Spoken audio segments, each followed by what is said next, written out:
কি বলবেন, আপনারই এলাকায় তৃণমূলের কিছু দুষ্কৃতীরা বোম রেখে গিয়েছে এবং তৃণমূলরা দাবি করছেন যে আইএসএফরা বোম রেখে আমাদেরকে মিথ্যা ষড়যন্ত্র করে ফাঁসাচ্ছে।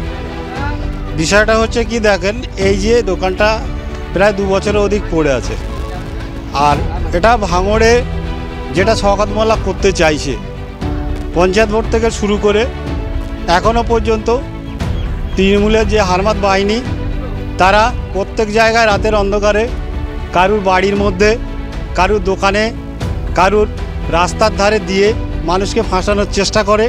এখানেও সেইটুকু ঘটেছে। কাল রাত্রে এখানে দোকানের মধ্যে পুরানো যেটা পড়ে আছে তার মধ্যে বোমটা রেখেছে যাতে আইএসএফকে ফাঁসানো যায়। এটা একটা চক্রান্তমূলক। তবে আমাদের প্রশাসনের উপর আস্থা আছে, প্রশাসন নিশ্চয়ই সঠিক বিচার এবং বিবেচনা করবে।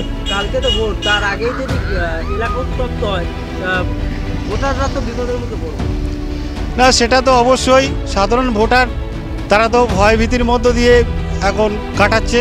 তার কারণ ভোটাররা তারা নিরপেক্ষ মানুষ, তারা চায় ভোটটা ভাঙড়ের ভোট নিরপেক্ষ ভোট হোক। শুধু ভাঙড় নয়, পশ্চিমবাংলা এবং ভারতবর্ষের এটা নির্বাচন। এই নির্বাচনের পরিপ্রেক্ষিতে সাধারণ ভোটার প্রত্যেকেই চায় তার নিজের গণতান্ত্রিক অধিকার প্রয়োগ করার জন্যে, এবং এই অধিকার যাতে তার ন্যায্য অধিকার ফিরে পায় সেই জন্যে ভোটটা, এই যে লোকসভা ভোট, প্রত্যেকের অধিকার আছে ভোট দান করা এবং তার নিজস্ব প্রার্থীকে বাছাই করে সে যাতে ভোট দিতে পারে।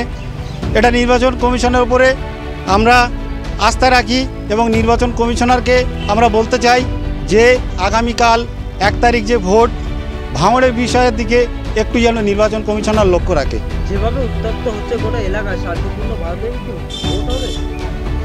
যদি নির্বাচন কমিশনার এবং প্রশাসন মনে করে তাহলে সেক্ষেত্রে ভাঙড়ে শান্তিপূর্ণ ভোট হবে।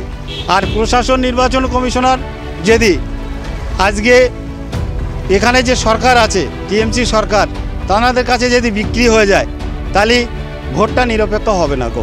এটা আমি বলবো প্রশাসন এবং নিরপেক্ষ নির্বাচন কমিশনারকে, যাতে সাধারণ মানুষের অধিকার, সাধারণ মানুষ যেন ভোটটা দিতে পারে, আমরা বারবার অনুরোধ করব।